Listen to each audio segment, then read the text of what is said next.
Welcome to the NWI.com Political Roundtable for Thursday, March the 10th. I'm Times Assistant Managing Editor Robert Blaszkiewicz. Joining with me today is Times columnist Mark Kiesling and Times Editorial Page Editor Doug Ross. We're going to start off today by talking about some Lake County Election Board shenanigans or goings-on, whatever you want to call them. A Hammond mayoral candidate got kicked off, or a couple kicked off the ballot. Well, yeah, the big name kicked off the ballot was George Janik. Mm-hmm. He's a familiar name in Lake County politics. The Hammond Taxpayers Group, of course, he's one of the organizers of that. Mm-hmm. And what's interesting about it is, I think, that he was one of the guys who he's running as a Republican, and mm-hmm. Tom McDermott, the incumbent, is running as a Democrat. But Janik went head-to-head with McDermott 4 years ago, and nearly beat him. Nearly beat him. And McDermott admits now that he didn't campaign nearly as hard as he could have.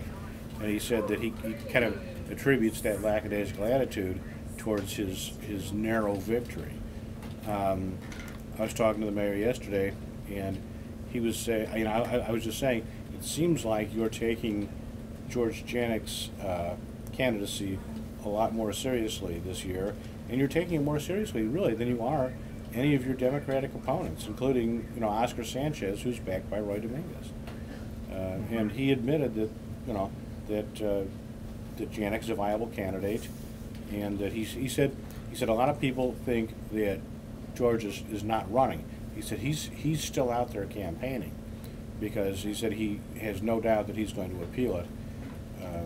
Well, Janik told me this morning that he's going to appeal it. So. That comes as no surprise to anyone. And he said even if the circuit court denies it, even if George Paris, who was elected as a Democrat, even if he denies it, there's the Indiana Court of Appeals mm-hmm. is right there waiting to hear the thing. So this is the kind of case they like.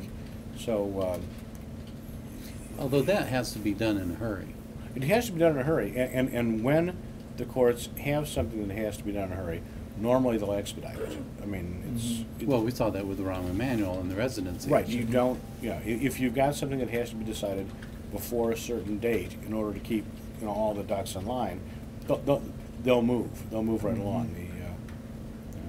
Right. So it's only when they don't have to move that they drag things out for years. Well, we're speaking here on Thursday. On Wednesday, there was quite a momentous occasion in Illinois where the Governor Quinn, signed legislation to abolish the death penalty. What's the fallout from that? The question is, how much does it really mean? I mean, I suppose, Illinois is not one of those states like Florida or Texas that kind of runs their death penalty as a mill. It's not 30 days from sentencing to execution. I was talking to somebody the other day, maybe I don't remember if it was yesterday or today. We were trying to remember the last time someone was executed in Illinois. It's been quite a while. There's been a moratorium for some time. George Ryan had a moratorium in place. And that was in the wake of some exonerations with DNA evidence of some people that were on death row. Right. Potentially innocent people that could have been killed. So what you've got is kind of an affirmation of something that's already in place. I'm not necessarily saying that I agree with Quinn's decision. I think if I were, say, a police officer, for example, I would feel a little less easy today about things than I did, when people realized that if they killed me, there was a good chance they would end up on death row. But in reality, the last time anyone was executed in Illinois I just can't remember it. And there's something a little strange about, whether you or not you get executed depends on basically the state you're in when you commit your crime. For example, Ernie Alice, the convicted serial killer, who has had victims in the south suburbs and northwest Indiana, escapes death row in Illinois, but he may end up facing the death penalty in California. Well, the same thing was true of Alton Coleman, the serial killer, who struck in Wisconsin, Illinois, Indiana, Ohio, and Kentucky, and he was sentenced to death in Illinois, Indiana, and Ohio. And Ohio eventually executed him. Obviously, only one state can execute him, but you know, it does depend on how quickly they progress through the system. Michael Lockhart's another good case. This goes back any number of years to a case in Griffith where a girl was brutally murdered. And Lockhart was a drifter serial killer. He killed people in Florida, Indiana, right here in Griffith, and then he killed a police officer in Beaumont, Texas. Well, Texas didn't waste a whole lot of time with Michael Lockhart, and he was executed down there.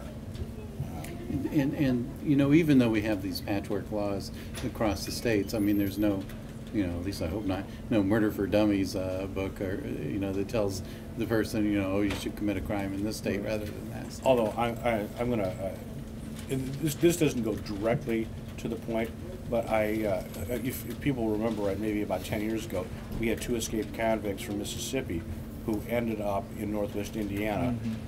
He ended up being stopped by a police officer who almost got his head blown off when he made the traffic stop.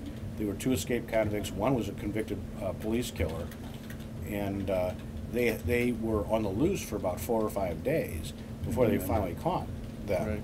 And I did get to interview one of them in prison, and he said that one of the reasons they came up this way was because the laws, they were heading towards Chicago because and he made no bones about it, he said because of Chicago's handgun law. He said he didn't want to be in a state like Mississippi where just about everybody's got a gun.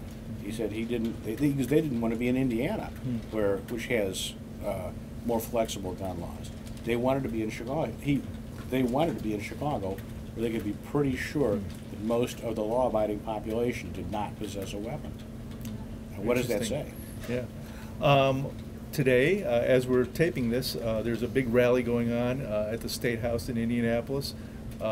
Thousands of union members and their supporters are rallying against the Republican agenda, which they see as anti-union, the quest to erase collective bargaining for unions, right to work legislation. So what do you see going on there?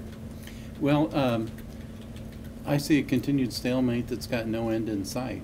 The right to work legislation, we should probably explain, is essentially the idea is between the legislation is that you can work in a place that's represented by a union and not have to pay any kind of union dues you can get the benefits of the bargaining of the union and not actually not contribute to the union.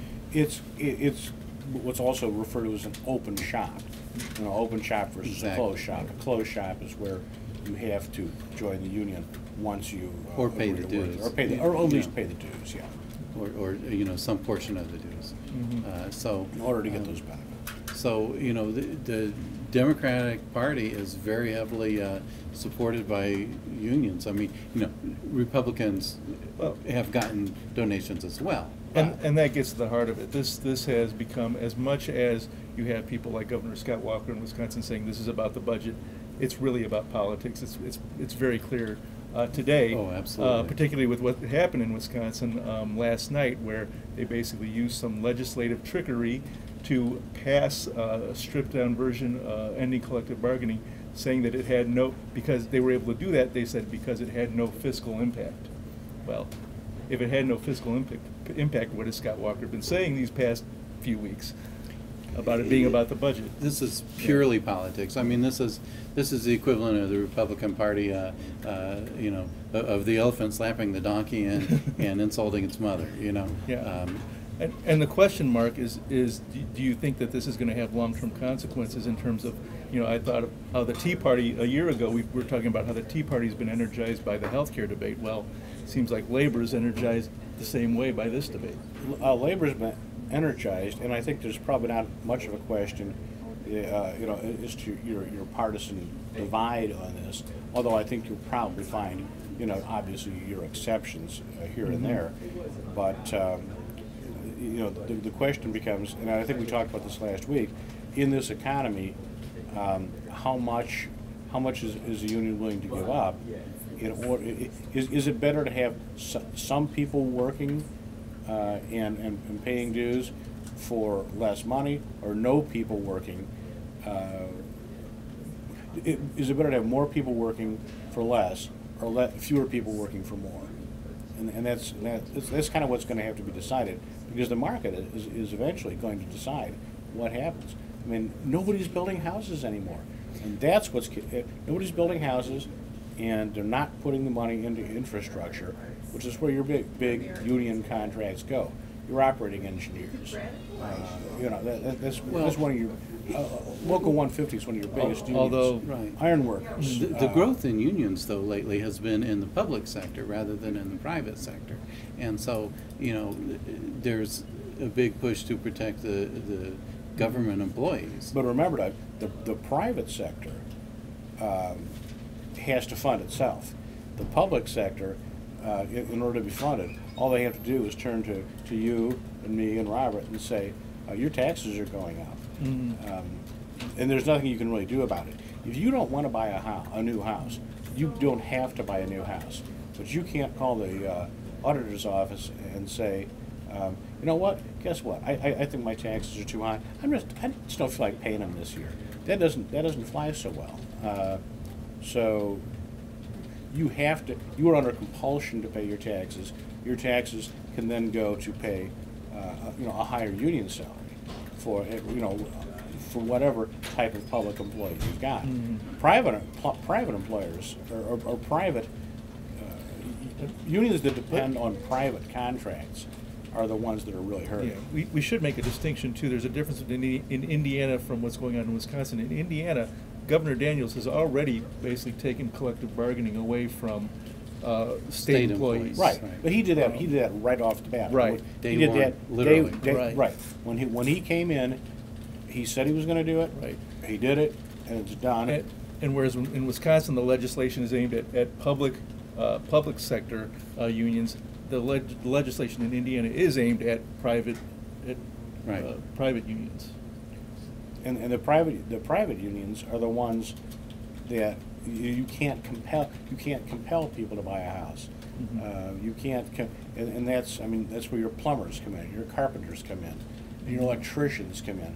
People that those are high dollar unions, skilled people who come in and put a house together, and or whatever.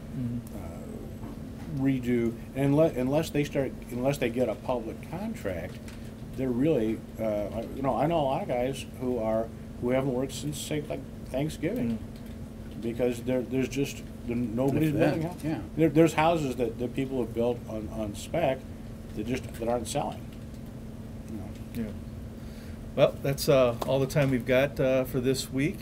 We'll be back next week with another edition. So thank you for watching. For Doug and for Mark, we'll see you next week. Thank you, Robert. Thank you.